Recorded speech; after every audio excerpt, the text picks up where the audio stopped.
All right.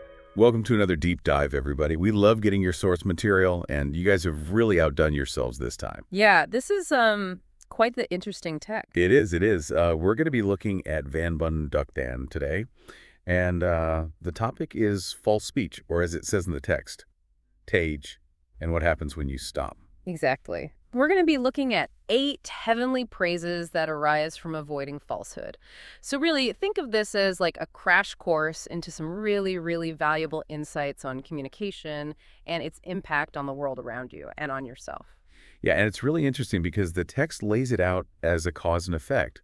Like you stop engaging in false speech, and these 8 benefits just like appear. Yeah, exactly, like a natural law almost. It even compares false speech to, get this, a virus program. A virus program. Yeah, Yeah, and I mean, it makes sense, right? Like a virus program actively disrupts the system. It's like it's actively working against you reaching your full potential or reaching well-being. So it's like by not spreading this virus of untruth, you're clearing space for these 8 benefits to come through. Exactly, exactly. It's removing an obstacle.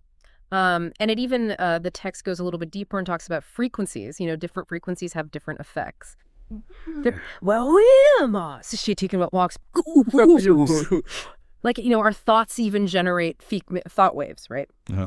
So truthful speech, the text explains that truthful speech operates on what's called a conservation frequency. A conservation frequency. Okay, what does that mean? Well, so the text says that this consistent frequency of truthfulness creates a resonance effect. Imagine tuning 2 instruments to the same pitch. And when you, like, pluck one string, the other one vibrates, right? Yeah. It's a similar concept. Truthful speech resonates with, like, the inherent order of things, and it leads to positive, beautiful phenomena. So this energetic principle is kind of cool because it takes us beyond just moral considerations and into a kind of, like, fundamental aspect of how reality works. That's really cool. It's Yeah. not just like good and bad or whatever. It's like a fundamental principle. Yeah. Now, I did want to ask you, the text talks about seeds and fruit. Yes, yes. It's a great analogy. Yeah, so what are the main takeaways there? So it really highlights 3 main principles. One, that seeds and fruits are identical. So whatever you do, whatever you say, that's the seed.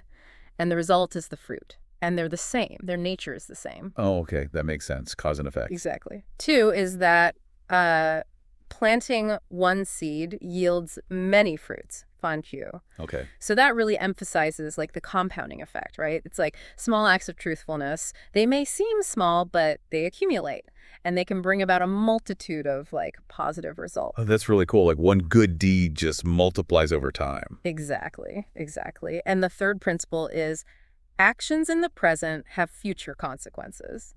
You know, so your current speech patterns, they're like planting these seeds. And you're going to experience those fruits, whether positive or negative, in the future. Makes sense.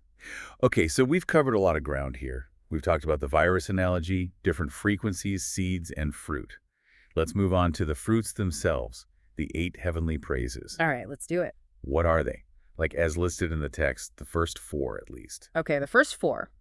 1, mouth always pure and fragrant like the Utpala flower. Okay. 2, trusted and submitted to by all in the world. Okay. 3, speech becomes proof, respected and loved by humans and gods. Okay. And 4, always comforting beings with loving speech. Wow. These sound amazing. These are like some pretty nice perks. They really are. Quite desirable outcomes. So let's go through them one by one. Okay. The first one, a mouth pure and fragrant like the Utpala flower. The text elaborates a little bit on this one. It does. It does. It's not just about like brushing your teeth and, you know, having minty, fresh breath. This is, it's like an intrinsic purity, a natural fragrance that arises from consistent truthfulness. And it specifically mentions the Utpala, the blue lotus. And that flower's fragrance is described as subtle, almost like transcendent. It even says that if someone has a poor sense of smell, they might not even perceive it. Right. So it's not about putting on perfume or cologne. Exactly. And there's this beautiful image of the lotus pond where the fragrance is subtle, but when the wind blows through it, it can become concentrated and you can experience it more intensely. Well, that's nice. I like that. Yeah. So it's like this inherent purity is always there, but it can become more evident under the right conditions. Makes sense. Okay. Second one, trusted and submitted to by all in the world. Yeah, and this refers to like an absolute trust, a natural reverence that people have for you. So it's not just that they agree with you on a surface level, but there's a deep-seated confidence and respect. So just like knowing that you're a truthful person makes people trust you. Exactly. Exactly. And that leads to the third praise, which is speech becomes proof, respected and loved by humans and gods. Whoa. Yeah, right. So your words carry this like weight of authority. They're accepted as reliable, they're valid, and not just by, everyday people, but even celestial beings. So it suggests that there's this universal recognition of the power of truth. That's powerful. So you're saying that, like, if you're speaking the truth, even the gods are going to listen to you. That's the idea. That's pretty cool. And then the fourth one, always comforting beings with loving speech. Yes, yes. And this ties in with the Bodhisattva's practice of loving speech, no? Which is one of the four means of attraction. Oh, yeah, the four means of attraction. Yeah. So generosity, kind speech, beneficial action, and identification with others. Exactly. Right. So loving speech is a key element in connecting with others, guiding others. Yes, exactly. And it's not just about being nice. It's about using truthful, gentle language to comfort, encourage, guide those around you. So it's like genuine connection and support through truthful and kind words. Yes, yes, rooted in honesty and care. Okay, so those are the first four. What are the last four? Okay, the last four heavenly praises are 5, gaining supreme joy and pleasure with body, speech, and mind purified. Okay. 6, speech without error or omission, with a constantly joyful heart, Eishiste. 7, speech respected and followed by humans and gods, Huze. Whoa. And 8, superior wisdom, unconquerable by anything. These are really great. The fifth one, supreme joy and pleasure with body, speech, and mind purified. This sounds really transformative. And the text even makes an interesting analogy here with Nikola Tesla. What does that mean? Yeah, it's a very interesting analogy. The text uses Tesla to represent a state of profound clarity and purity. So like a mind that's brilliant and unclouded. And it suggests that when you consistently avoid falsehood, you attain this inner clarity that permeates your whole being, body, speech, and mind. And that brings about this deep sense of joy and well-being. So an ethical choice can lead to a huge change in your whole state of being. Absolutely, absolutely. Okay. Sixth one, speech without error or omission with a constantly joyful heart. So, I mean, this sounds like you're just speaking perfectly all the time. Yeah. There's a level of precision, completeness in your communication that naturally brings about happiness. You're speaking the truth. So you don't have that burden of inconsistencies or that fear of being caught in a lie. Right. So it's like your words are aligned with reality, and that leads to less stress. Exactly. Your words are accurate and complete. So you get rid of all the mental clutter and anxiety. Wow. Makes sense. Seventh one, speech respected and followed by humans and gods. We saw something similar earlier, but what's the difference with this one? Yeah, so it's similar to the third one where your words carry authority. Here it's more about the action. People and gods, they don't just respect your words, they act on them. There's obedience. Oh, okay. So it's even more weight to what you're saying. Yeah. And finally, the 8th heavenly praise, superior wisdom, unconquerable by anything. This is huge. The text uses an analogy here, a painted sword versus a real sword. Okay, what's that all about? So the teacher in the text explains that false speech, even if it sounds clever or convincing, is ultimately like a painted sword. It has no real substance, no real power. It can't really harm genuine wisdom, which is real sharp sword. Right, so the painted sword is fake wisdom. Yeah. Because false speech is unreal, it can only create an illusion of wisdom. And the teacher says that just as a painted sword can't harm a real sword, deceptive communication is powerless against true understanding. It's fragile, it breaks easily. Exactly. And it also highlights that for you, the listener, when you're getting information from someone who consistently avoids false speech, you can be more confident in what you're hearing. Makes sense. Wow, so these 8 heavenly praises paint a very beautiful picture of what can happen when you avoid false speech. But the text doesn't stop there. It doesn't. It also talks about dedicating these practices to Anuttara Samyak Sambodhi. That's right. Can you explain what that means for people who might not know? Yeah, so Anuttara Samyak Sambodhi is a big word, but basically it refers to supreme, complete enlightenment. It's like the ultimate state of awakening. And the text states that if you dedicate your efforts to avoid false speech towards this ultimate goal, then upon attaining Buddhahood, you realize Tathagata's true speech. Oh, wow. Yeah, so it's like the perfect, unimpeded communication of a fully enlightened being. So basically you're saying that all these 8 benefits, they come true, but like to the max. Exactly. They become manifest in a complete and universal way.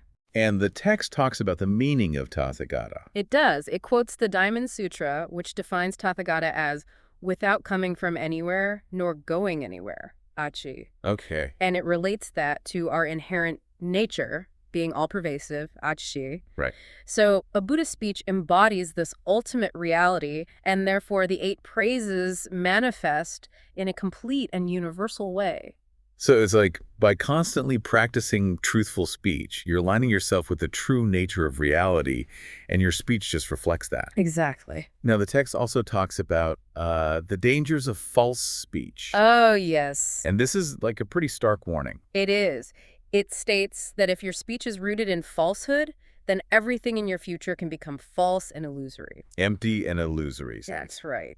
So even the good things that you might hope for or attain, they can become unreal. And conversely, negative things can become very real. Oh. Yeah. And it gives this example of like quickly losing a treasured possession after acquiring it to highlight the sense of emptiness and impermanence that comes with falsehood. So take a moment and think, even small untruths, how are they shaping your experience in ways you may not even realize? That's a scary thought. And the text uses a very vivid analogy to really like drive this point home.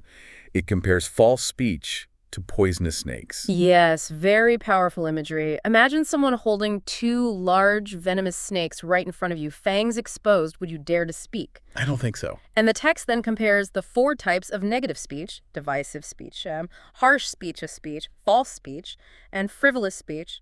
It compares them to being bitten by these venomous snakes. And what happens when you get bitten? Well, according to the text, these negative speech habits, they lead to a gradual erosion of your good qualities, your merit, increased anxiety, nervousness. Your life circumstances worsen, you start speaking less clearly, less effectively, and eventually your speech becomes totally incomprehensible. It's a progressive decline that affects both your inner state and your ability to, interact with the world. Wow. And the text mentions an advanced stage of neglect, where you lose your fear of these consequences. What does that even look like? So the text suggests that a lack of fear here indicates a deep level of spiritual poisoning, a loss of awareness, a lack of clear thinking, and it's a very dangerous spiritual state. So like you're so far gone that you don't even realize the danger anymore. Exactly. Exactly. And it even talks about, seeing people whose speech is disorganized and difficult to understand as a manifestation of this. It's really scary to think about like how much damage we can do with our words. And the text directly connects false speech to a lack of eloquence. Like you can't communicate clearly and get to the point. Yes, absolutely. When you engage in false speech, you become unable to say what needs to be said, and you have trouble organizing your thoughts logically. Right. But when you consistently avoid false speech, you develop clear, effective communication. You're able to grasp the key points, and you avoid speaking vaguely or aimlessly. It says, win. It's almost like truthfulness creates this direct pathway to clear thinking and clear expression. It's all connected. It is. It is. Now, the text also brings up good men and good women and the 10 wholesome deeds. How does that fit into all of this?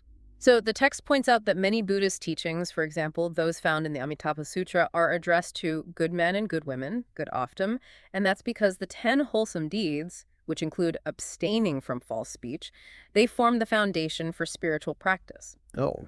Cultivating these 10 wholesome deeds is what makes someone a good man-woman, as explained in the Good Man Sutra. These aren't just like optional good deeds, they're like essential. They're foundational. And it even contrasts this with being an upasaka or upasika, a lay practitioner who's taken the 5 precepts.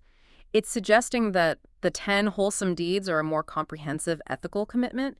And the text concludes by saying that these 10 deeds, even though they seem simple, are really profound and far-reaching. So this deep dive has been really eye-opening. We've learned about the 8 heavenly praises, the principle of frequency and resonance, and the very real dangers of speaking falsely. It really makes you think about the power and responsibility we have with our words. It does. It does. And ultimately, it points to this immense potential for positive change when we cultivate truthful communication in our lives. It affects our interactions, our inner state, and our connection to reality itself. So for you, the listener, how often are you practicing truthful speech, both in big and small ways? And how might a deeper commitment to truthfulness, even in subtle ways, transform your experiences and your relationships? It's a powerful question to consider. Thanks for joining us for this deep dive. Absolutely. Thanks for listening, everybody.